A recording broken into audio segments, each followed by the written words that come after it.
What is up, YouTube? Welcome back to another video, and welcome for the first time if you've never been here before.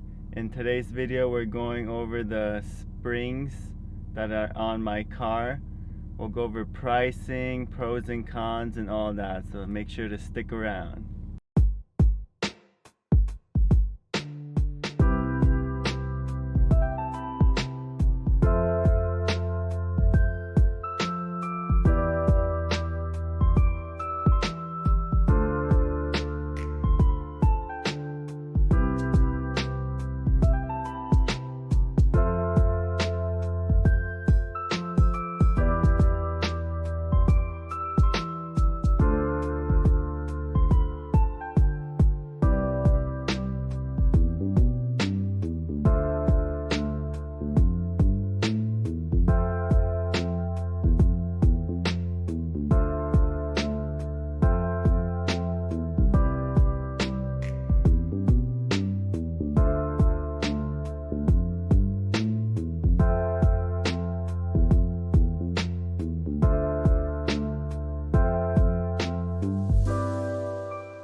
So let's go over the springs a little bit. They're the H&R Sport Springs, and they cost me about $375 plus tax, and then it was a couple hours of labor and then an alignment which cost me $190. So all around I paid like $1,000 to lower it on these springs. And why did I get these springs? Well, in my last car, in my last M4, I had the same exact springs. I really like the fitment and everything, and the ride's not bad. It's not coilovers, but it's good enough for the price.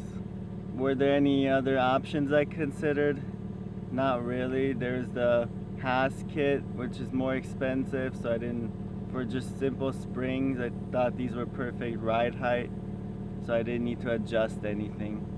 Maybe with coilovers in the future I can do all the adjusting I want, but usually that's too low for me when you go all the way down. So here comes the question, would I switch away from these springs? I would, but only to coilovers to give it better handling, not be so bouncy anymore. It's not terribly bouncy, but it's good enough to be a little low for now, for a couple $100 of the springs price. But I can't wait to do wheels like I said in the last video, and then do some proper coilovers. But I want to test these on the track, and I'll let you guys know what they're like. What do you guys think? What other mods should I do to this thing? You've seen quite a few right now. I'm thinking about a few, like wheels and a tune for sure once they come out with the boot mod without taking the ECU out. And in the next video I'm going to be racing some with this setup right now, racing some cars at no fly zone half mile. So stick around, subscribe, stay up to date with when that comes out. I post weekly videos, so when that video comes out you'll see supercars, Teslas, everything.